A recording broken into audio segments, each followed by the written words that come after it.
I know, everybody's exhausted at this point. Yeah.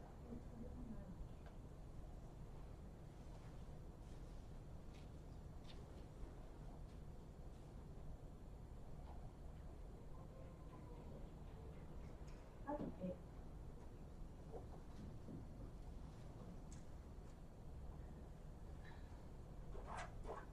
Shall we get going? I think we should.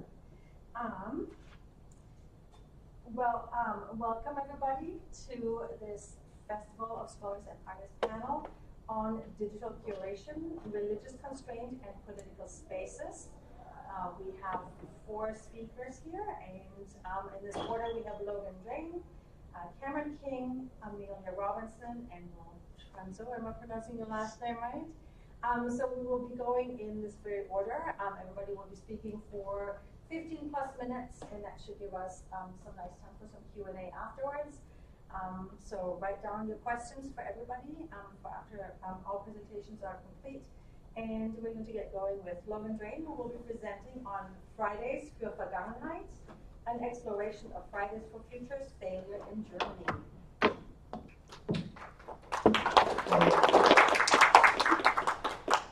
Thank you so much, Katja. So yes, I'm presenting my thesis for International Affairs, which is called Fridays für Vergangenheit. It's a little play on words. Vergangenheit is a German word for the past. And so I'm looking at Fridays for Future's failure in Germany, so, you know, fun. A huge inspiration for thank you, Justin.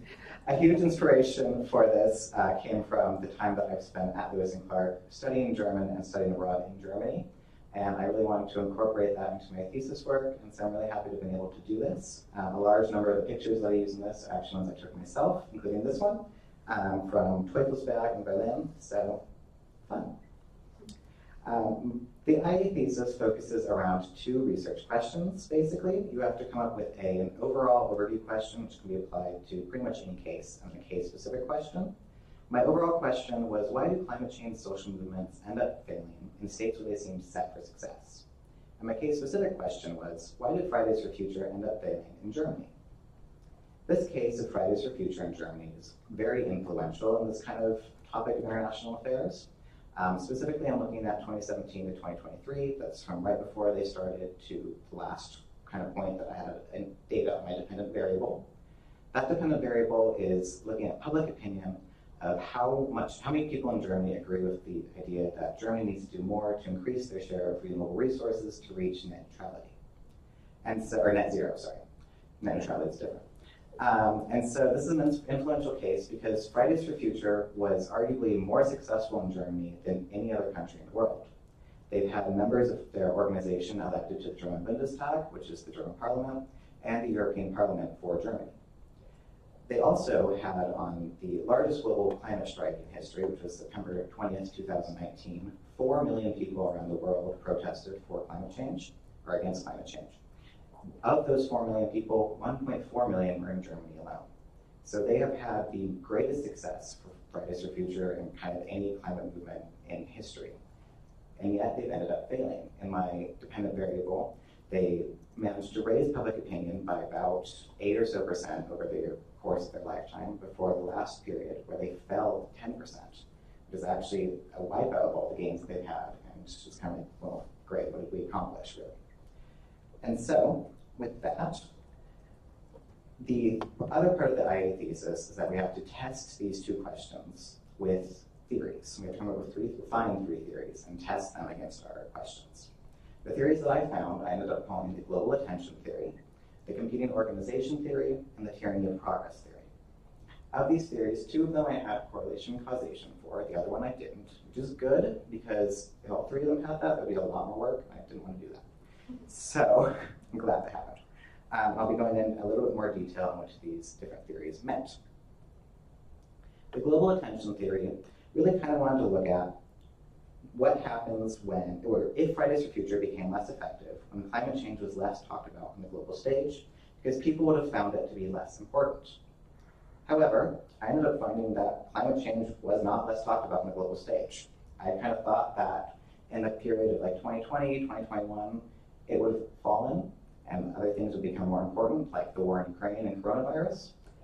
Those things were talked about more than climate change. However, climate change mentions in global media still rose in that time period. So there was no correlation here because what I thought would happen didn't happen. And because of that, I also didn't have a test for causation. But it had created this interesting fact that something else was talked about more, so maybe that had something to do with it, but it's a different question from what I asked. This also suggests that maybe something like issue fatigue could have been at play or something else like that. But again, what I looked for just didn't happen. So next, the competing organization theory looks at what happens when a new, more radical organization kind of comes onto the scene and manages to eclipse an existing organization. This would lead to the existing organization losing effectiveness because the new organization would have co-opted framing around that topic. Framing kind of refers to how people talk about an issue, what they associate with it, basically the goals and tactics that are employed to fight for climate change. In this case, the new organization that came on the scene is called Letzte Generation, or Last Generation. And it was started in 2021 from former members of Fridays for Future who wanted to be more radical in their tactics. I ended up finding that Letzte Generation did surpass Fridays for Future in the German media, which gave me correlation.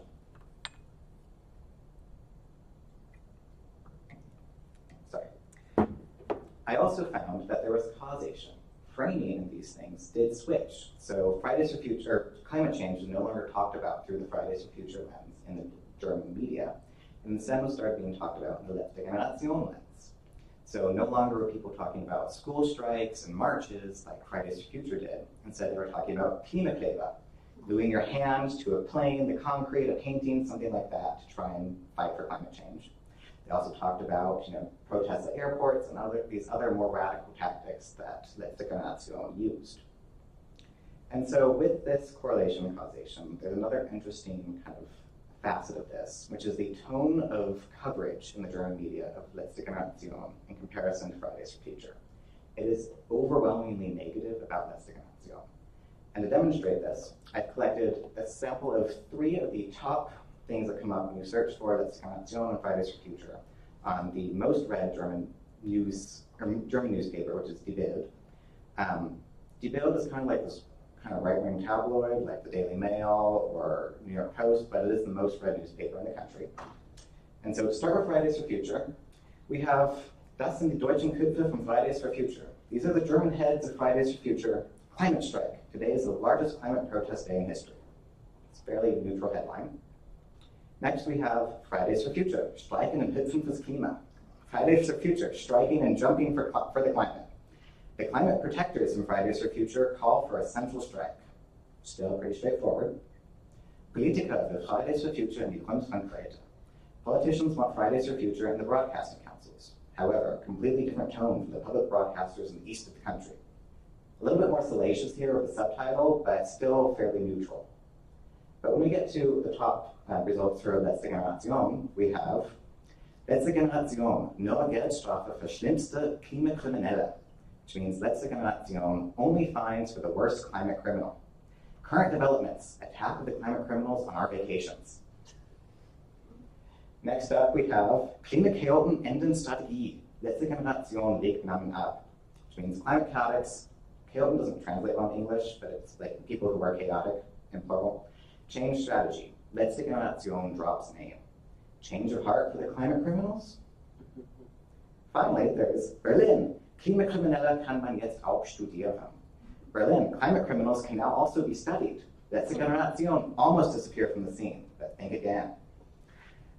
And so there's a pretty thorough line here of calling Letzte Generation criminals and being pretty neutral about Fridays for Future.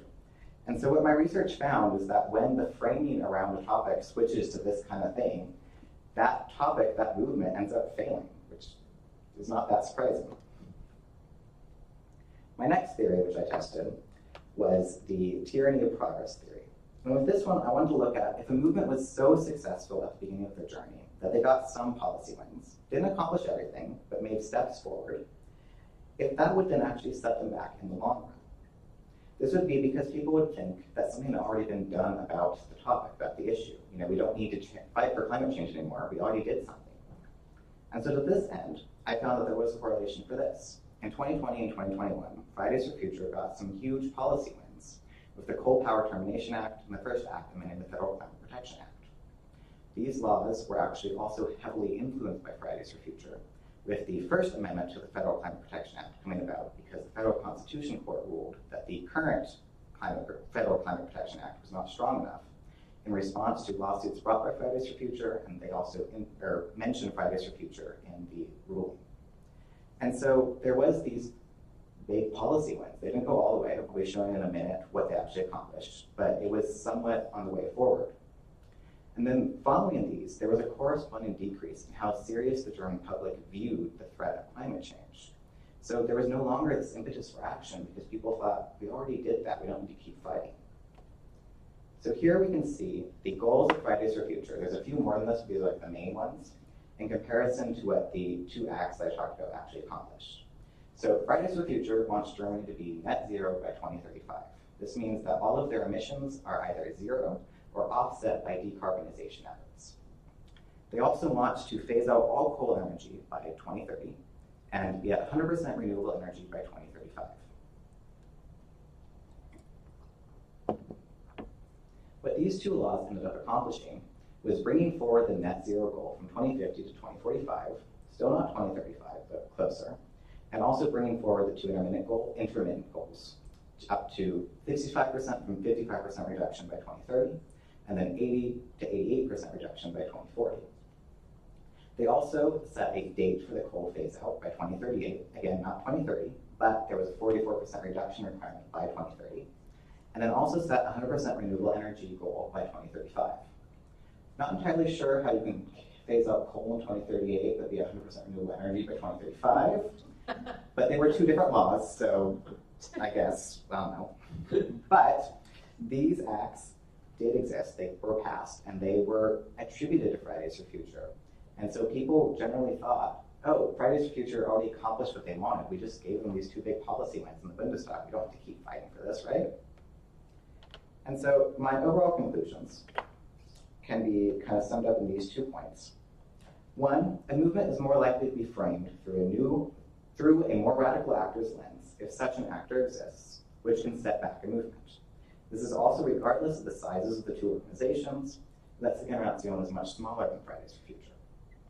And then the second one, that even partial wins for a movement are likely to make the public think that an issue has been solved, even when there is a lot more left to be achieved. This makes the public less likely to continue fighting for an issue and the eventual decline of a movement. Also, this fun little guy is a kangaroo painted like globe that's on fire. It was during a picture I took in Vienna at a protest that happened to be going on when I was there. I guess it was fires in Australia or something. The other side of this says Australia is everywhere, and this says the climate is not negotiable. So what do these parallels mean beyond this case? Well, there's actually some really important parallels to issues that are really important in the United States today. We can see parallels between the conflation of Fridays for Future and Let's with how the protests following the police murder of George Floyd in 2020.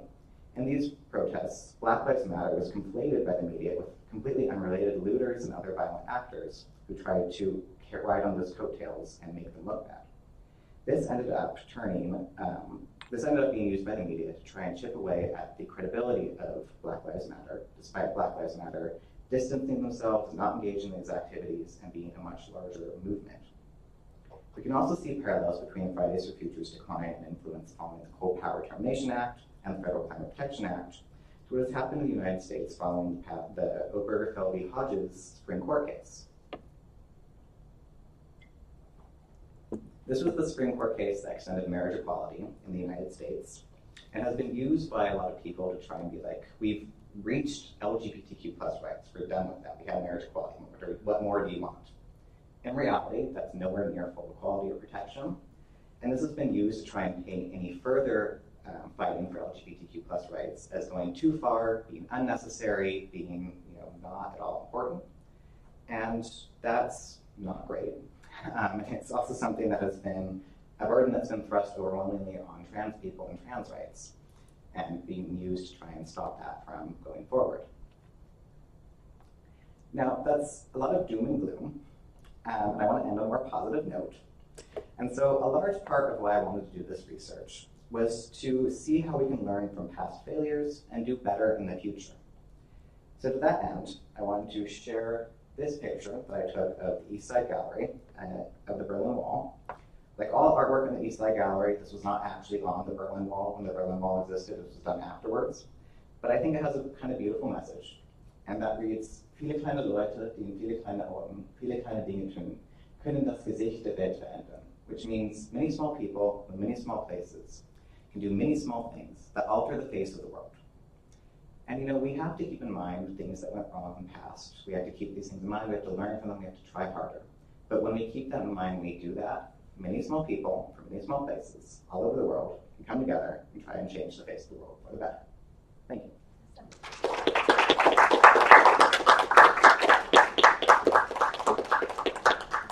you very much, Logan. Next up, we have Cameron King, who will be presenting on platform-based curation in social networks, the online and institutional construction of professional subjects under late neoliberalism.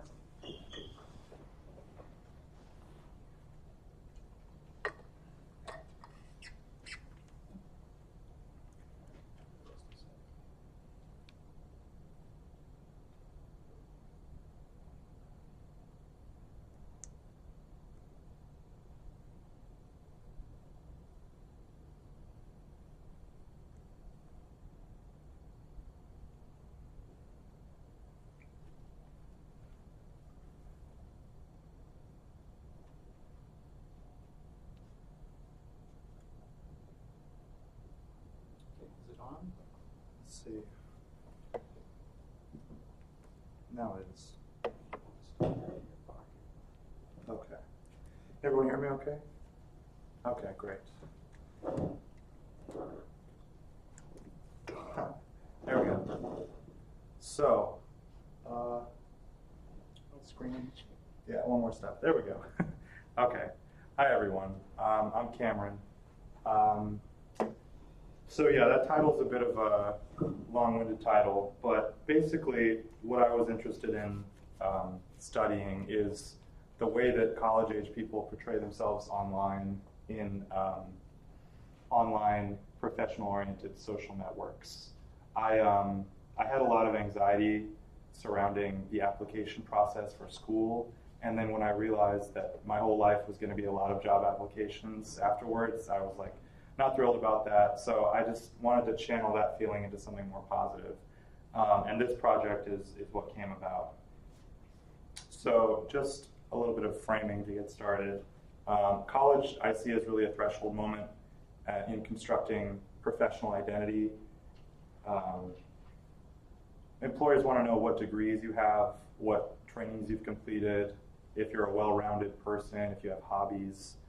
And it's never been more important to know how to portray that online because the world is always becoming more interconnected and more precarious. I also was interested in studying Generation Z, my own generation, because unlike every other generation, we've been raised alongside social media since a young age, most of us. And that makes us pretty ripe for study on this type of topic. So, just going to get into a little bit of what I'm going to be arguing in the next couple minutes. Like the rest of the modern socioeconomy, professional development and networking is primarily mediated through social media platforms. And because we live in a neoliberal society, the responsibility to learn and adapt to changing technological conditions is primarily on the individual. This includes being forced to learn things on your free time, which you may not have a lot of, draining mental emotional energy, and sometimes an overwhelming amount of information to deal with. And because of that, I've seen the emergence of more streamlined channels of communication that exist both online and in person that help students and recent graduates sort of enter the professional world. One of these things is the Career Center at Lewis and Clark College. This was sort of the locus of my study for my anthropological project. Many of the people who I interviewed were involved with the Career Center. And basically what you need to know from my context is that the Career Center runs Handshake. Handshake is one of the two platforms I studied. in this project. And what differentiates Handshake from any other social media platform is that you need a .edu email to use it. So essentially the Career Center is a gatekeeper for access to this platform, which allows for more streamlined communication between potential job seekers and employers. Just a little bit of historical and theoretical background. I mentioned neoliberalism a second ago. Neoliberalism is sort of a stage of capitalist development. A lot of people have said a lot about it, but I argue that Wendy Brown's idea of sacrificial citizenship really gets at the idea that when we enter the quote-unquote real world, we're set loose to take care of ourselves. There's no, not that there's no, but there's ever decreasing amounts of social safety nets going on, and as a result, people are responsibilized, they're made responsible, and they're asked to sacrifice their free time, their health, for the benefit of the society. I also talked a lot about, in my paper, the new economy, which was an economic development of the late 90s and early 2000s, which sort of co-occurred with the popularity of computers and the internet. Essentially, there was a media-driven belief that the market is the only source capable of addressing human social needs. So how does this apply to my project? Essentially, what I'm saying is that when you market yourself on online social media platforms, this is one of the ways that you're using media to meet your needs. So moving on to my participants or interlocutors, I had 6 in total. 2 of them were students or recent students who were engaged in job seeking. 2 of them were students not necessarily engaged in that stuff, but who worked at the Career Center. And 2 of them were not students, but were actually counselors at the Career Center. I wanted to talk to them because they knew a lot about Handshake. They told me that they were the ones who curate the job selection that appears there, and so I felt like they'd be important to talk to.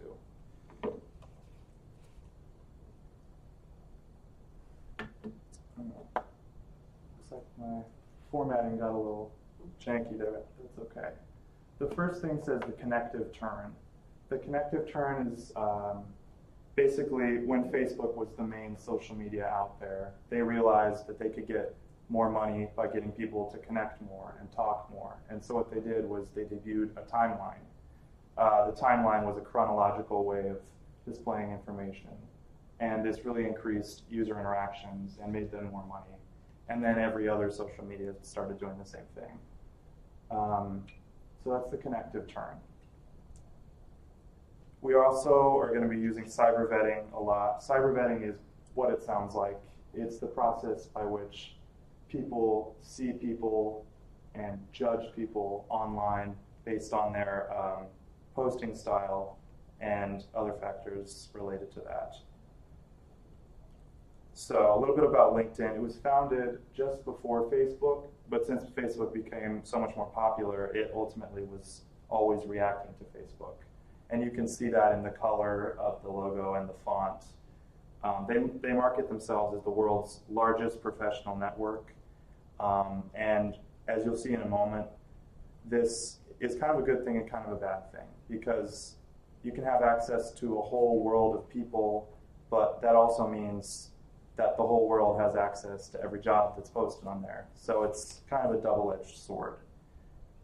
This is just a little screenshot of my own LinkedIn homepage. I blurred out some things that might have revealed personal information from others. But what jumps out at me is there's a lot of text going on. It feels a little bit cluttered. There's ads, news, games. They really want me to subscribe to premium. And that's kind of a hint as to how this whole ideology behind LinkedIn works. The individual has to go on LinkedIn and access the world's largest network and do it all on their own. And LinkedIn makes money off of their backs by convincing them that they need to buy premium or try it for $0 at first, obviously, in order to get a good job. This contrasts a little bit with Handshake, which is the other platform I was studying. It was founded much later. You can see by the logo that they're trying to go in a fresh new direction. Not a bad thing, but it does look like a highlighter. On their About Us page, they've sort of explicitly positioned themselves as the career platform for Gen Z. And I think based on the design of their homepage in comparison to LinkedIn, you can see what the differences are and why they did that. The first thing I notice is there's a lot more open space and a lot less text. I think because Gen Z people didn't grow up using Facebook, we prefer to not be inundated by a games tab and a history tab and a news tab. There's also TikToks up there. There's a For You page. This also goes back to the idea of platforms copying each other and stealing the best features. Right now, every social media app has like a TikTok-esque section, and this one's no different. You also notice there are few to no pop-ups. Everything has its own page rather than all being on one page. And a lot of my student interviewees that I talked to noted that difference, noted that LinkedIn kind of was too much to handle, and they just, did not want to deal with it. Here's an example of a quote that takes things in the direction of Handshake. This student was a current student. They said, it's almost like a glorified email because you can't really post anything about yourself on Handshake. Now, technically, that's not true. You can, there's a whole social media feed aspect. But if we go back and look, it's really not centered. It's like, it says new next to it, meaning they had just added it when I did this research a couple months ago. So there really was no social media aspect, technically. So maybe this person is telling the truth. In their mind, they can't post anything about themselves. And so this made me think about the connective turn. Is Handshake making the direct connections between employers and job seekers too direct? Is glorified email like, I hate this, I hate emailing people, or is it a good thing because we're not looking at all these ads? Moving on to our second quote, this is from a recent graduate talking about LinkedIn, and you can see the sort of contrast in how people view these two platforms. I feel like those are targeted for older people, those meaning sort of memes or viral posts designed to make the poster money by getting interactions. I feel like those are targeted for older people. I see them, but I don't engage with them. And then there's people my age who are in college or fresh out of college doing the same profile building stuff as me, where they're like, just did this club event, just started this internship, and it's just kind of like letting people know. So this recent graduate is engaging in cyber vetting and is talking through the process of how they're judging people based on the way they post. There's two distinct things. There's promoted posts or viral posts and their peers posts. The peers are engaging in a sort of formulaic genre of posting, just did X, just started X.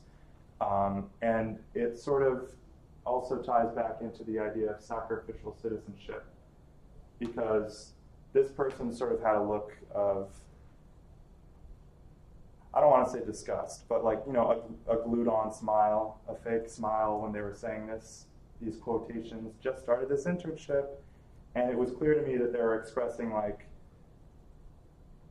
I wish we didn't have to limit ourselves and talk this way, And so that the sacrifice of a full self-expression is one of the things that I definitely pulled from this quote.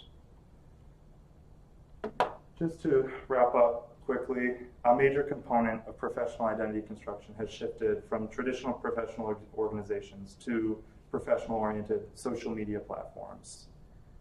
LinkedIn was created in reaction to Facebook, the original social media, and Handshake was the same. It was a reaction to LinkedIn. The thing that's interesting is that I don't think Handshake will become the only platform for Gen Z, because all of my participants used them for different purposes, felt that they were good for different things. So ultimately, I think both will continue to be tools in the arsenal of young job seekers, and it's never going to get less important to know how to do this, as much as we might not like it. That's all I've got. Thank you.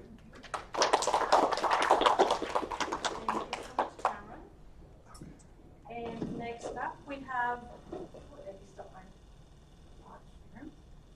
next up we have Amelia Robinson, who will be speaking on authoritarian state-INGO relations. You guys are all so on time.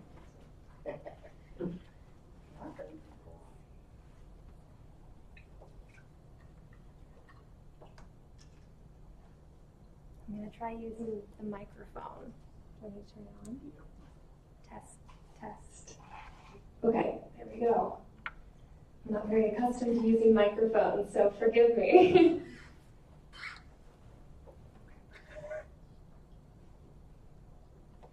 I've tried this a couple times. There's a lot to go over. I'll try to make it clear and hopefully concise, but no promises. My name is Amelia Robinson. I'm an international affairs major in my senior year last semester, if everything goes well with this.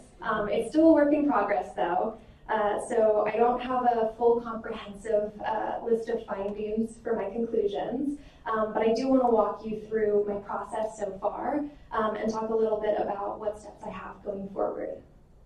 So I'm going to be talking about authoritarian state-INGO relations. This is something I find very interesting. I've always been interested in civil society, but increasingly so with this phenomenon. And this is because oftentimes I've described it as an adversarial relationship. Typically, you don't expect a foreign civil society to be openly welcomed by an authoritarian regime. And I'll talk a little bit more as to why that is. But first, there we go. I'll talk a little bit about my broad question and specific question. So I'm looking at the phenomenon of what conditions does an authoritarian regime become more likely to allow a foreign advocacy NGO into their country to establish an office, essentially. To break down what that language means a little bit more, when I talk about a foreign advocacy NGO, it's usually a nonprofit organization. Advocacy meaning that they're working in social rights, whether that be human rights, environmental activism, environmental law. And then specifically, I'm looking at why did China allow Greenpeace to establish an office in Beijing in 2002. This is a surprising case. Again, you wouldn't expect the Chinese government to be very interested in the sort of climate activism that Greenpeace tends to approach governments with. And it's also part of what I'll talk about, a larger proliferation in the early 90s of green foreign NGOs coming into China. But to talk a little bit more about my dependent variable, it's relatively straightforward. Oh, that got a little messed up. But basically, I'm looking at whether operations were established or not. So that's binary. Either they are established or they aren't established. And this is an easy thing to measure because I can just go onto the INGO's websites. Looking at my timeline, I've cut it into two periods for analysis. The first period is going to be 1990 to 1997. In 1997, on February 14th, Greenpeace opened their first office in Hong Kong, and then I'll end my case study in period 2002, when they opened their office in Beijing. So as I was saying, there were a plethora of different green groups opening in China during this time, kind of remarkably so. And I say it's a part of kind of this neoliberalism wave, a associational revolution taking place all around the world in the early 90s. But as to why it's specifically environmental groups in China is something that really piqued my interest. Other examples were World Wildlife Fund opening in 1985, the International Crane Foundation opening a couple of years later. I look at 3 levels of analysis to try and comprehensively understand what is having the most effect on China's decisions. In this case study, I look at an economic lens with FDI, which is foreign direct investment, domestic discontent, which is my domestic lens, and then finally my international lens is looking at demonstration effects, which may be better explained by calling it learning effects, but I'll talk about that a little bit as we get into it. To explain the thought process behind the theories I've been looking at, my first author, Garriga, has kind of talked about the phenomenon of human rights investments from authoritarian regimes and how that's affected by foreign direct investment. So the hypothesis that follows is that if a target country's FDI inflows take a hit, that is, there's investor flight due to human rights related concerns, then, then we are more likely to see the establishment of an advocacy INGO chapter, that being the human rights regime investment, because the state is seeking to improve their reputation in order to bolster those FDI levels back to the same levels as before, or hopefully higher. And I'll be pulling data from the World Bank to better look at that. My next theory is looking at domestic discontent. This is somewhat difficult to look at in authoritarian regimes. Typically, they don't want you to know there's a lot of social unrest taking place in the country. But I'm looking at it through the variable of political mobilization. This will also be binary. Either there is political mobilization or there isn't. And the theory expects that basically, when local bureaucrats experience a low capacity in government capacities to address concerns, but they're also experiencing a high level of expectation from the populace, then they're going to turn to strategies of performative governance in order to try and placate this domestic discontent. My final theory is looking at demonstration effects. I've been thinking about maybe changing this to learning effects, though, as I feel that might be a little bit more accurate and easier to understand. But I'm pulling largely from a book called Civil Society Under Authoritarianism. She's also looking at China more so in the early 2000s than in the 90s.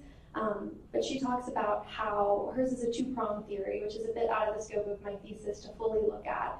But the first half posits that if a target state observes other states kind of taking on this same behavior, then they're more incentivized to do the same because they're actively learning to reap the benefits of this INGO work, and they're also able to kind of strategize how to evolve welcoming civil society in a way that is less likely to be harmful to their state interests or control over power.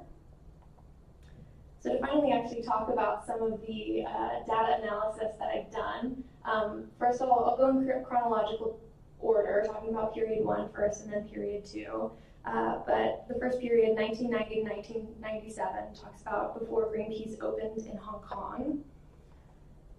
And for FDI inflows, I did not find correlation for either period, actually, which, as Logan said, is kind of a relief because it's less work for you than to have to think about causation. There's a couple interesting things I'll point out here on this graph. FDI in China is growing exponentially, which is kind of the opposite of what my theory would have predicted, but it's not necessarily surprising. In 1978, I believe, China begun the period of reform and opening, and so many changes were taking place in China prior to the 90s that you really start to see the effects of. For instance, they're switching from socialism to capitalism. They're implementing a lot of free market reforms. And so when you look at kind of any economic factor during this time, GDP, FDI, they all are similarly skyrocketing. But because Greenpeace opens an office in Hong Kong, I also looked at that for this case study, or for this time period. And there are some slight dips in the data. However, I deemed that it wasn't prominent enough to look into causation, simply because these dips, particularly in the mid-1990s, seemed to correlate with when Hong Kong was in talks to switch sovereignty from a British colony to a special administrative region of China. And you can also see weakened confidence in the Hong Kong stock market, the devaluation of their dollar during this time. So it seems highly unlikely that this is or was related to human rights concerns. Next, looking at public discontent, there's a couple interesting historical things to bring up and look at for this section. First off, in the late 1980s, China dismantled the system of what they called the Iron Rice Bowl system of social welfare. Essentially, it was a cradle-to-grave system from Mao era that ensured lifetime healthcare, lifetime employment. And although all of these free market reforms that they had been implementing had lifted hundreds out of poverty, the economic growth was not equal in all cases, and many were pushed into poverty or struggled in these regions. So it's an interesting backdrop to talk about because, as Ding's theory looks into, the higher government began kind of relegating or delegating these tasks of social welfare down to these local bureaucrats. And so they had a higher need, a higher level of needs to meet than ever before, though there was no policy change to allow them to change systems for tax revenue collection. And so this then paired with what I find as growing social unrest makes it very hard for local bureaucrats to do their job and do it well. Like I said earlier, it was very hard to find data actually talking about public mobilization in an authoritarian regime, but I was able to find, especially in the 90s, internal reports, both from local police offices and also from the Ministry of Public Security, talking about this thing that they call mass group incidents, which seems to be code word for protests. And I do find correlation. It is constantly growing throughout the time period. In 1992, protests hit about 40,000, or mass group incidents, I should say, hit about 40,000, and then by 1997, this rose by 67%. So it is quite notable as well. So both parts of Ding's theory are met, as there's limited government capacity because of the changing policy, and there is also growing social unrest that they're kind of having to strategize what new policies can we implement that we can work with what we have here to meet and satiate this discontent. Finally, talking a little bit about demonstration effects. I'm still in the process of finishing collecting data for this section, but it is very interesting because there do seem to be a couple notable cases. Most prominent, Russia opened an office for Greenpeace in 1992. And so I have been seeing that there is some possible correlation with Greenpeace opening in other authoritarian regimes during this time. But again, a little bit of historical background that complicates things a little bit. As I was talking about before, you have what I call an associational revolution across the world with this neoliberalism policy heavily pushed by the West. Trying to enter specifically into authoritarian regimes. And during this time, you have a lot of Chinese bureaucrats saying that NGOs, civil society is the Trojan horse for Western democratization. And so there are a lot of mounting fears and trying to figure out, is this something that we can work with? Is this something that will help us? Do we co-opt civil society if we let it in? Do we let it be autonomous? And I'll talk a little bit more about that in period 2 because it gets even more complicated then. But going on to period 2, before Greenpeace opens in Beijing, there's also some additional data that is very interesting to look at. For FDI, there is yet again another drop in the inflow levels during this time in China. However, this is also correlated with the East Asian financial crisis. And so yet again, it's not worthwhile to look into correlation because it is heavily likely not due to human rights concerns, as the theory would posit. Talking a little bit more about public discontent, it seems it's much harder to find as definitive data past the year 2000 on these mass group incidents. However, from multiple reports, it does seem that it is a growing concern, and growing in 1999 reportedly by about 28%. And to put some numbers into perspective, One province reported from January to September of 2002 having 9,559 protests, which is about 290 protests per month. So again, it is quite shocking. And then finally, talking about demonstration effects, it's interesting because during this time period, there is yet again kind of some push and pull factors going on because the color revolutions began to take place in former Soviet republics in Eastern Europe. And so not only do you have this wave of neoliberalism that is trying to encourage and fund channels of foreign civil society into these states, but you also start to see the consequences of that foreign channeling.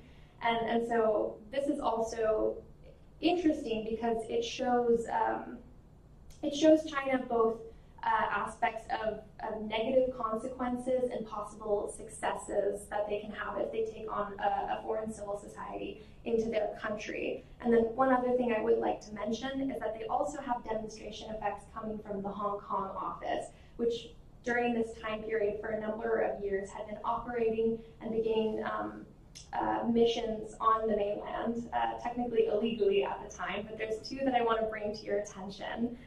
One, they had successfully prevented Australia from illegally dumping electronic waste into one of the eastern provinces, I believe. And then the other one of interest is that they had blocked a US patent from Monsanto that was trying to patent a local indigenous variety of grain. And so both of these are also demonstration effects showing very close to home that there are practical effects that are not always promoting Western interests for China to bolster a foreign civil society, particularly Greenpeace. You had about 15 minutes. Okay.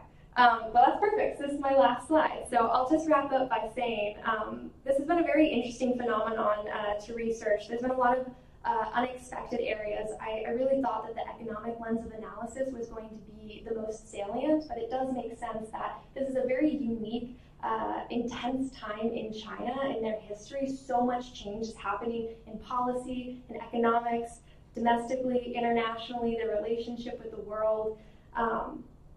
And so I'm really looking forward to continuing my research and continuing to see which factor is weighted the most, and also how that diverges from what generalizably is probably going to be more relevant to other cases, which will be very different from China. And I'll leave off by saying that Greenpeace to me has been so exciting to research because they're really unique in China to this day. While many of the green organizations that I mentioned at the start have since closed in China, Greenpeace still remains open, having opened offices, a section of their international branch in East Asia and Southeast Asia. And one source that I was reading from had actually called them a hybrid NGO, in that they were international in origin, but had managed to integrate themselves into domestic society so meaningfully that they now operated as a domestic autonomous entity in themselves, which is extremely rare today with authoritarian states cracking down on civil society left and right. So I'll leave it there. Thank you.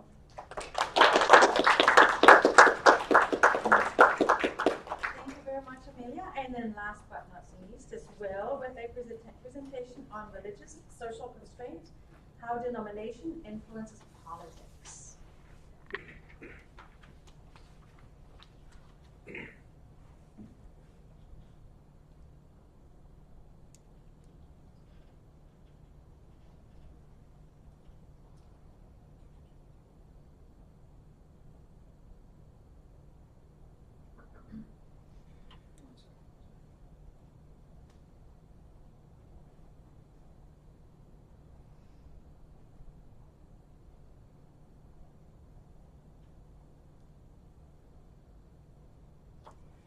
All right, good afternoon, everyone. Thank you for being here. I'm going to preface this by saying that this is a fairly data-driven analysis, so I'll try not, it's pretty late in the afternoon, so I will, oh, wait, hold on.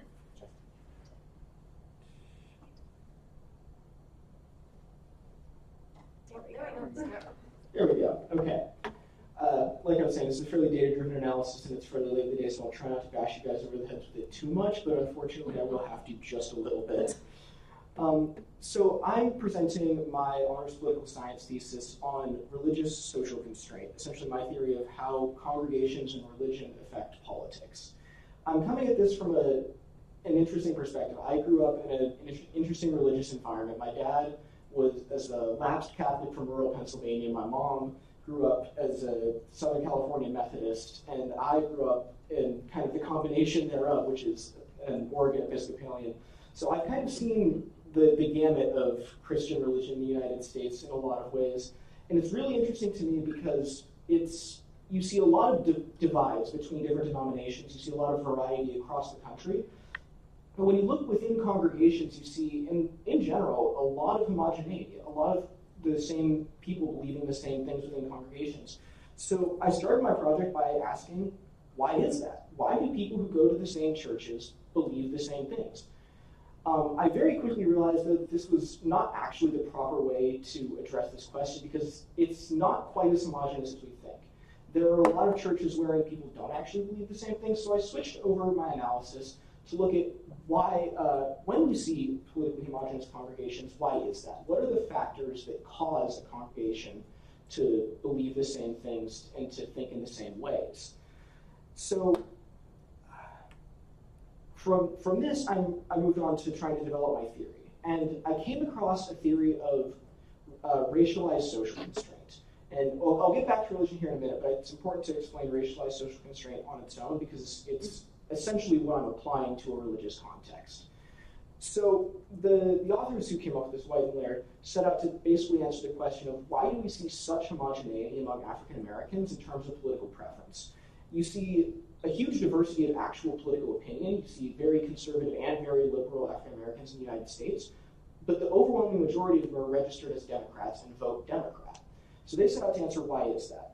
The answer they came to is essentially that it has nothing to do with ideology. It has nothing to do with actual opinions on various issues. It's a social constraint.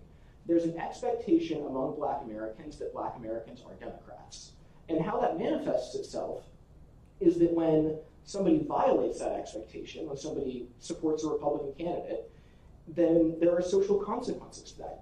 People can face ostracization, they can face losing social status, they can become an outsider from that group. So you see a lot of homogeneity among African Americans acting as Democrats, even if they don't believe the same things that Democrats believe. So in order for this theory to be true, they posit that you need two things. You need established norms. Essentially, there has to be a concrete understanding of what it means to be a part of this group. And the violations have to be visible. Essentially, if I deviate from that norm, people have to be able to tell that I have deviated from it. Because those are the only two conditions under which that kind of social constraint can take place, because there has to be some mechanism of enforcement. So I kind of covered most of this, except for the last little bit. Religious social constraint. My theory is essentially that the same factors that apply among Black Americans, the expectation is that you're a Democrat, apply within churches. Not necessarily to the direction of being a Democrat or a Republican, but that in churches where political topics are salient, where they're discussed often, where they're a big topic of conversation, where they have that established norm, people are going to believe more of the same things because there is that social expectation that everyone who goes here thinks this way. So that's basically what my hypothesis says. It's essentially when certain preconditions, which I'll discuss here in a second, are met, you see this religious social constraint develop. And you expect to see homogeneity result as a result from these set of preconditions. So the data that I looked at, which I'll get into a little bit later, had a whole bunch of variables, but I kind of synthesized them into three categories: social factors, political activity, and congregation size. Social factors, I expect to see a positive correlation between homogeneity and these social factors, because the more that you're socially integrated as a unit, you expect to see that constraint would be stronger. Political activity, I also expect to see a positive correlation between homogeneity and political activity, because of the first prong of the racialized social constraint theory for established norms. Essentially, if congregations aren't talking about politics, if it's not a salient issue in the congregation, there's no reason that people would have any expectation that other people would care that much about politics. If it's not it's not a massive factor in that aspect of their life. Congregation size, I expect to see a negative correlation, because there's a huge difference between a church that has 100 people, 200 people, and a church that has 1,000, 2,000 people. The bonds that you have with people in smaller organizations are significantly stronger than the bonds you have with people in larger organizations. So I expect to see that smaller congregations are going to show this effect much more strongly than large congregations. So here we get to some of my literature and theories. Social constraint theories, I discussed racialized social constraint, but there's also a couple of other factors that play into this. If we're looking at developing a causal model for explaining political outcomes, we have to look at all of the variables that could cause things. And one of the main factors in literature that people look at for why do people in religious organizations believe something is that the clergy members are preaching that thing. If your pastor tells you to vote this way, of course that's going to be the theory here. There are papers, though, that say that has actually been significantly reduced in recent years, especially after the 2016 and 2020 elections. There's a lot of data that shows, especially among evangelical Christians and mainline Protestants, that clergy have really stepped back, and they're not preaching as much from the pulpit. They're not preaching politics from the pulpit anymore, at least not quite as much. So that opens the door for if my pastor is not telling me what to believe, how do I know what to believe? It opens the door for that social constraint to come in and to have that belief be structured by the community instead of by the pastor. There's also a lot of older research in terms of just general religious theory that the more you're involved in something, the more you attend something, it increases your conformity to those views. Essentially, if I show up to church every Sunday for 20 years straight, it's more likely that my idea of religion is going to be the idea of religion that is preached by that church. So I'm taking that here, I'm applying that to mean that the more you're engaging in these social networks, the more you're engaging in these political activities within your church, the more likely it is that your idea of politics starts to conform to that. The flip side of that, the other option for why we see political outcomes are what are called self-selection theories. Essentially, I believe this thing, I have some pre-existing political belief, so I'm going to go out and I'm going to find a church that agrees with that belief so that I can hear what I want to hear. There's some evidence that people seek out like-minded clergy, and there's evidence that people will go and they'll seek churches that reinforce aspects of their identity, even if they're not political. A lot of Black Americans seek out churches that are mainly Black. A lot of immigrant communities seek out churches that speak their native language. Churches that reinforce a part of your identity are incredibly important for a lot of people. So it's entirely reasonable under this school of thought to believe that politics is no different, that I'm going to try and seek out a church community that agrees with my politics and is going to affirm what I already believe. So for the data that I used for my analysis, I ended up running a regression analysis. I used the Faith Communities Today survey for the Evangelical Lutheran Church in America. That's a very narrow slice of data. The data on political homogeneity within congregations specifically is very limited. It's not a question that gets asked a lot. There are, I think, 3 surveys that I found that deal with that at all. This is the only one that had a large enough sample size for me to run a real regression analysis on that I could kind of independently determine results from. The others were either very small or dealt with a lot older data. So there's some interesting constraints that I faced just in terms of the data that's available. And that kind of leads to some issues with external validity, essentially how I can generalize my results. But there's some hope there in my robustness testing that given the other surveys that I'm working with and the different sample sizes, that I'll be able to overcome that in the future of my analysis. Like I said, I ran a regression model. Due to some non-response issues and the way that the software I was using works, I couldn't run it all as a single regression model. I had to run individual models for every variable because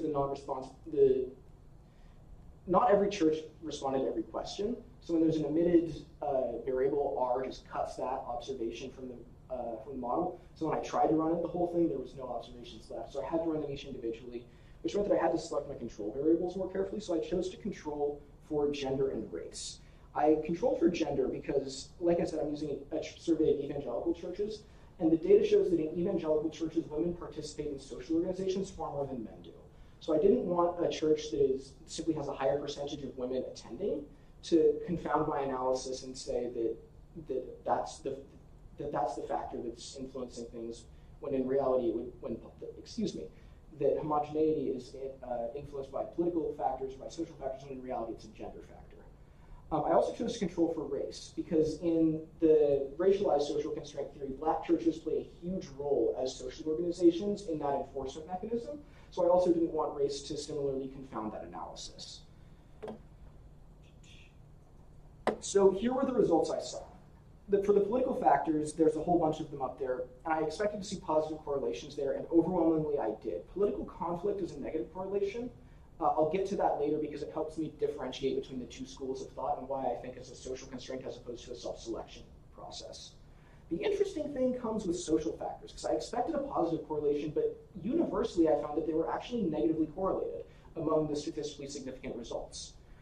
Congregation size is exactly what I expected, though the result was far smaller. But I really want to focus on social factors, because there's a couple of interesting explanations that could have come from that, or that could have led to that. The survey that I used, the way that they asked the questions about social programs and community organizations was interesting. Since it was a survey of pastors, they asked the pastor, how much emphasis does your congregation and do you place on X activity, like senior programs, Sunday schools, things like that?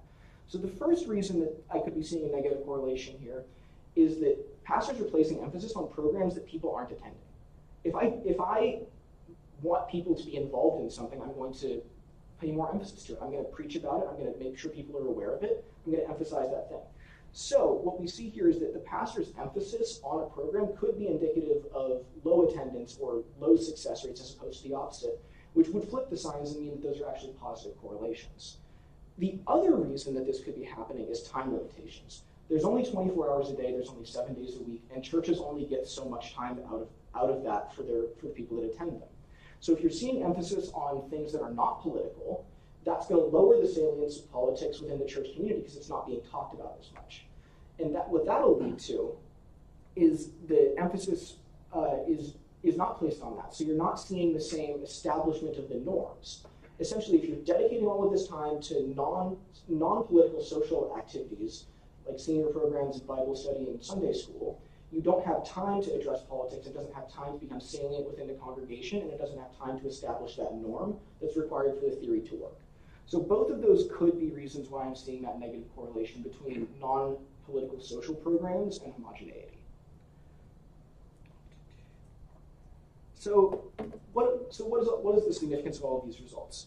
The preconditions are in line with expectations in large part, assuming that one of those theories of why I see the negative correlation could be compelling to you. I want to go back to that political conflict variable, though, because that's, I think, very key in distinguishing between the two theories that I mentioned earlier of the social constraint versus the self-selection theory. If a self-selection theory were in play here, what we would see is people going to a church or attending a church. We see people who are already religious saying, I don't like what's going on here, so I'm going to leave and I'm going to find somewhere that agrees with me. So in order for churches to become homogenous under a self-selection theory, people would need to be going in and out of that church, and we'd see higher levels of political conflict within that church to reach a point of homogeneity. We don't see that. We see negative correlation, which means that there's not a lot of conflict, which means that the people who are in the church aren't disagreeing really at all about the inhomogeneous congregations, aren't really disagreeing at all, which leads me to believe that it's not a case of I'm going to go out and seek out and find someone that I agree with, which would lead to disaffiliation and more conflict. It's a case of, well, I exist here, all of these people believe this, might as well think this way too, and that kind of more social aspect of my theory. So when we understand... about 15 minutes. I know 15 minutes, perfect, this is my last slide. When we understand the reasons that things happen, we can better understand how to change the outcomes. When we see homogenous blocks in politics, it's usually correlated with polarization, unwillingness to compromise, and a lot of political outcomes that we see as overwhelmingly negative. Especially when it's a religious organization or community organization or some kind of group that meets, that's really easy to get into echo chambers. And it's really easy to reinforce the negative cycles that we see in polarization and lack of compromise in politics. So if we understand this to be a social constraint, if we understand these to be social factors, that influences the way that we're going to try and address those problems. The other aspect of this is when I took this racialized social constraint theory and I applied it to religion, which begs the question, where else can this be applied in the realm of politics? Where else do we see political homogeneity that could be explained by a social factor rather than the other factors that have traditionally been analyzed in political science? So the development of this theory to other aspects of the field is really interesting because it opens the doorway for different kinds of analysis that have been done before. Again, thank you for all being here, and I appreciate and welcome your questions. Thank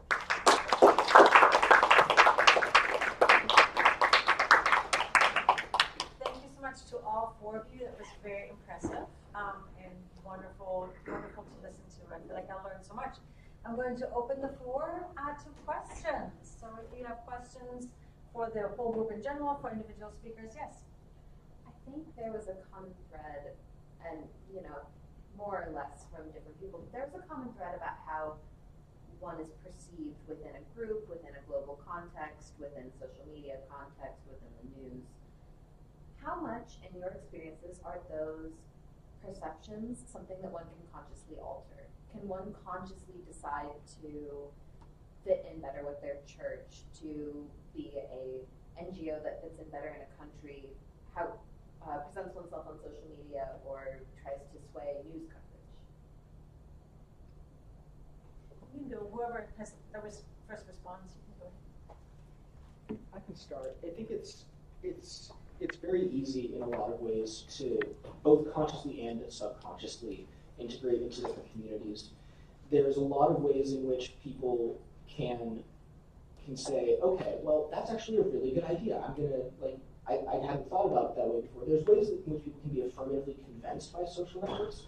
There's also ways in which that pressure can absolutely influence without it being an affirmative decision. I think a lot of the theories of social constraint really hinge less on the affirmative convincing nature of social networks and more on the subconscious pressure. So I think, at least as far as my theory is concerned, it is a lot more of the latter than the former. I think that's a really interesting question, particularly. Hello? Oh, here we go. Particularly in what I've been looking at, it's a big topic of discussion in the literature. NGOs, foreign NGOs, if they want to operate within an authoritarian regime, they feel a lot of pressure to bend backwards to the government's needs, because it's kind of either that or get kicked out or repressed or co-opted completely into the government. And they're constantly having to come up with new strategies to both appear non-threatening, but also then at what point, if they do conform, they do compromise, are they still the original NGO and fulfilling the original goal and purpose that they exist for? And I will say it's also interesting speaking at it from the other side of the authoritarian regime. I think that there is definitely, with any foreign entity, particularly civil society, which has so heavily been associated and used by the West, that authoritarian regimes have really had to kind of understand what biases they have. And so it's interesting when you have cases like Hong Kong, Greenpeace, kind of doing those missions that are actively against those expectations, where it kind of is proving those local bureaucrats wrong. And there's a lot of different quotes I found that I hope to incorporate in my final product that kind of talks about local bureaucrats saying, wait, this is actually kind of helpful, and wait, if we can just figure out how to take advantage of this, how to integrate this in. And so it is interesting because it's kind of like a learning process that goes both ways. Yeah, I think in my project, perception is definitely everything. One theorist that I mentioned in my thesis paper that didn't make it into the slides, just for space and time, was Ilana Gershon, who writes about job interviews as a genre of performance. And back when she was writing that, she was not really interested in online stuff. And it's an ever-evolving thing. So it's not really, today it's not enough to go in with like a firm handshake and a resume and then you get the job. Like there's so many new factors, so many add-ons that you have to learn about. But ultimately, it's an evolution of the same genre. of performance. The job interview, the self-promotion on LinkedIn, there are similar rules going on. And so I think what I've learned is you have to fit in and conform to this genre, but you also have to stick out at the same time, which is hard to do, and that's kind of the question of our time, is how do we, move into this world while also sticking out? Well, I think with the two organizations I was looking at, Fridays for Future and the State-INGO, you kind of have this interesting dichotomy, and both of them are trying to influence media, but in different ways. Fridays for Future very much wanted to distance themselves from the State-INGO. They and the German Green Party both kind of worked together to be like, we're not that crazy. No, which just didn't work. And I think some of that has to do with sensationalization in media. What's more interesting to write about? Someone gluing themselves to a Picasso or someone just skipping school for an afternoon? And so that's, I think, you kind of have to fight the urge of the media to make money and write what's going to be the most interesting, the most flashy. I mean, when you're looking at those news articles, which would you rather read? These are the heads of Fridays for Future, or people are attacking our vacations? So you have to try and find ways to balance, fight against that without being also that level of perceived wild, radical tactics. And so it's an interesting dichotomy there of trying to influence it, and which one's better at doing that. Yeah. All right. Other questions? Do you have any questions of each other? And I have a question for Amelia in the meantime. So you said that Greenpeace in China, more or less it can drop its eye in front of the NGO because it has integrated so well. Do you know how that has happened and how that manifests for Greenpeace in China?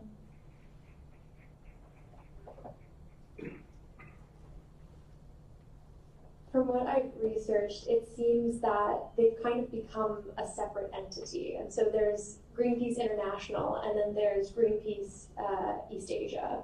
And so there's kind of able to be different missions, different goals, different staff, and they still both work together. And I think that that's been so complementary and worked out so well, because they're able to kind of insulate themselves a little bit from the general reputation of international foreign entity, and kind of, like I said, integrate themselves into the domestic society in that way. But then also they're still able to access that network of resources. And a lot of civil society literature has talked about how those transnational networks can make such a meaningful difference in the efficacy of those campaigns. And especially one thing that has been very prominent while researching this case study for me is that a lot of legitimacy in China hinges on success, the outcome, and so it's both for the domestic population and both, I think, expectations from the government. And so, promote, that's a big thing I've looked at with the local bureaucrats' pressure to kind of evolve strategies in these kind of smart, unexpected ways, is that their promotions are based on those outcomes. And it's the same thing for Greenpeace. So when they're able to both insulate themselves but access the international community, I think that it has aided them in having so many meaningful, productive missions, where they're both able to kind of do something impressive, outlaw something, block a US patent, but they're also able to not directly step on the Chinese government toes enough to the point where they say, no, we have to crack down on this. I'm going to give you the microphone for live streaming. I think that makes sense.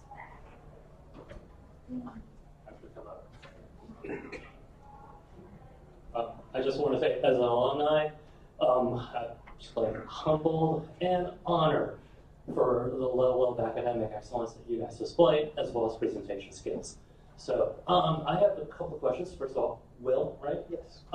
So I would like you to answer your own question, but also, personally, I'm curious if your ending question was, how do we apply this analysis to other communities? My question to you is, have you turned that gaze onto like the Lewis and Clark community and other general academic institutions as well, where we're trying to foster critical thinking, but there's kind of a pressure to fit in. And then secondarily, to Amelia, born in Hong Kong, very interested in the politics. It seemed very coincidental that Greenpeace was established like in February of '97, 4 months before or 5 months before the turnover back to China. So I'm curious about that, as well as when you talked about the mass incidents, is that in reference to activities in China like Tiananmen Square or in Hong Kong? And then finally, how has like the protests in Hong Kong in the 20s, in 2020, affected? So sorry for all that.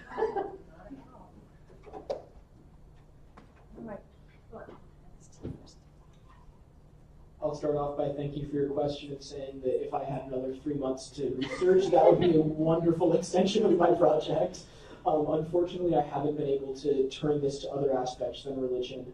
I'm building out, the rest of my project is going to be running robustness tests on the results that I have and trying to confirm and absolutely lock down the causal mechanism of the research that I'm doing on religion. But that would be an excellent extension for this research, because in a lot of ways it's a very similar environment. Social networks are incredibly important in college, and they can be incredibly determinative of the experience that you have here. So if you look at these belief systems and these social networks in conjunction, it's a lot of the same underlying factors that go into the analysis that I've provided. So that would be an excellent extension of that research. Thank you for your questions. Those are very good, and I'm very happy that you asked them, because they're touching on a couple of things that I didn't get to talk about in my presentation, but have just been so interesting to kind of learn about and discover in the process of collecting data and analysis. Talking about the date that Greenpeace Hong Kong opened, it is very interesting that it is kind of practically months before the switch from colony to SAR. And I have been looking into that, and from what I can tell, it seems to be that Greenpeace Hong Kong, there have been a couple people in Greenpeace International that had been interested in the region kind of a couple years prior and had really been wanting to start work. And there's a great video on YouTube where they're talking about the founding of Greenpeace Hong Kong, and in it they kind of talk about how one person moved and kind of set up shop in their apartment, and that was the first Greenpeace Hong Kong office ever. But they were operating illegally for months and months, and just kind of trying to lobby with the different governments and trying to figure out how they could get it open. And so finally, on Valentine's Day of 1997, they finally were legally registered, although they had been operating months prior to that and kind of trying to get that leverage. And then speaking to kind of the modern day protests in Tiananmen Square, I do talk about Tiananmen Square a little bit in my paper. It's before when I started my time period, but I did consider actually starting my case study in the 80s, so I could kind of talk about, you know, the iron rice bowl change and also Tiananmen Square, because those things have such historical impact on what I'm talking about. And I do think that, yes, I mean, that's part of the lessons that they're learning both internationally from the color revolutions and then domestically from Tiananmen Square. China had reasons to be scared of foreign civil society because they had a lot of the similar characteristics that those former Soviet republics were having. So they had, you know, like growing inequality, growing unemployment, and then also particularly growing unemployment among recent college graduates, which was very heavily mirrored in Eastern Europe at that time. So it's definitely fresh in their minds. And I also think that kind of is part of the cohesive picture of why do these local bureaucrats kind of suddenly start evolving their strategies for the first time. And I think it's because they have to be creative. They had to make changes. And then finally, talking about the modern day lens and Hong Kong.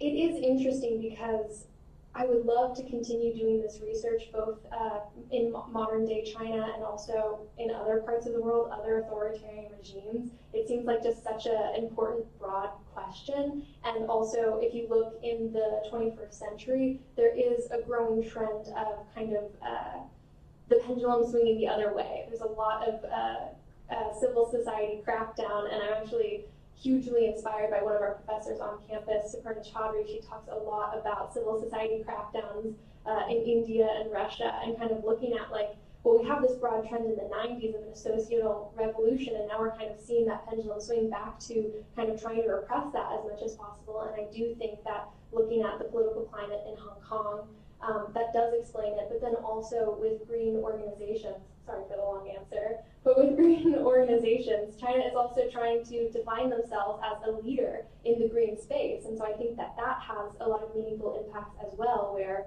that's kind of one place where they can define themselves away as a global leader from the United States, which has really not taken the initiative in that field. So. Other questions?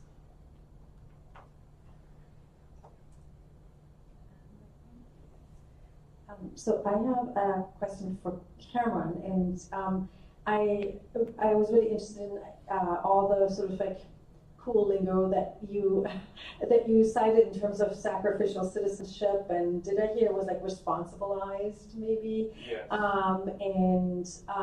You know, we're familiar with the connective term, but the economization of self-expression. I think it's also ironic that, you know, this platform is called Handshake when it's the opposite of creating a handshake. So, you know, from your analysis, I kind of take a little bit that it's, you know, it's a lot to shoulder for young job seekers, you know, because you have to manage these various platforms. There are lots of jobs at your fingertips, yet they're also at the fingertips of everybody else who's there. That also it's like your personal life sort of on display. So it seems kind of a very unpleasant and potentially very problematic kind of social platform. Do you see any benefits in it at all, or, you know, any way outside this sort of like neoliberal, economization of self-expression? Thank you. Yeah. One of the things that came up in interviews, I was trying to figure out not only like what are the issues people are dealing with, but kind of what are they doing in response. One of the things that people brought up to me again and again, it's kind of funny actually, is the idea of keeping accounts separate, keeping a fake account. You know, people don't like to talk about it, but a lot of people have a second Instagram account or a secret, you know, account where they talk about their true opinions and they say what they actually want to say. And then their main Instagram account is for like, you know, the groups they're in, the fraternities, or, you know, like a outward facing performance. And I think something similar happens when we're talking about professional stuff like LinkedIn. You know, people will put certain aspects of themselves on LinkedIn, like their achievements, their academic stuff, but they don't talk about their whole life on there. So this goes back to the differences between platforms, I guess, is what I'm trying to say. People keep their lives, portray themselves differently on different platforms. And I think that's one of the ways in which this total economization of the self can be resisted. But at the end of the day, if an employer is really looking, they can still find things, you know, in your online presence. So it's a new thing that we have to be worried about. But to your point, if I see any benefit on these professional platforms, I think there is a benefit. I think there has been a widening of opportunity to the global workforce to achieve like distance jobs, like telecommunication jobs, and use LinkedIn and stuff like that to facilitate getting those jobs. And that didn't exist before. I think that's a good thing, but you know, every good thing has its drawback as well. And so more opportunity for everybody means more competition, and that's the reality. Last call out to the audience for any questions, because otherwise I do have one last question for Logan. But, I want to make sure that the audience has an opportunity to ask questions. All right, Logan. So I wanted to ask you, you point to the media coverage of the, Letzte Generation, the last generation, in that it sort of gets sensationalized and portrayed in a negative light. And I think also in terms of like neoliberalism and the sort of like quote unquote police state and all these different things. I mean, it's also that Letzte Generation does these sort of direct action things that then get criminalized, right, and get penalized. So I'm wondering, I mean, do you think that that the media played a larger role in this, or also the fact that, yes, people got arrested and, you know, there was, whereas I think the, you know, the Fridays for Future, it's sort of like the general population and like school kids marching, you know, it also, I think the optics of it are very different. I mean, is there even hope, or should there be hope for something like direct action focused, like the Next Generation? It's a really good question. The thing with Fridays for Future is their tactics are much more acceptable, much quieter. They do still revolve around skipping the school, which I'm pretty sure is still illegal in Germany, if you like tardiness repeated. And so, as it is in America. And so it's still technically something that's illegal. It's just a lot of schools really said to their students, oh, there's going to be a climate march, we're not going to take attendance, you can go.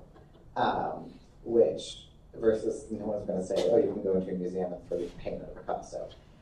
And so there's a different level to, like, I guess, how legal these things are. And it's an interesting question of how do you balance taking direct action, doing something that's actually going to catch people's attention, you know, make a statement, versus going along the way people say you should do things. And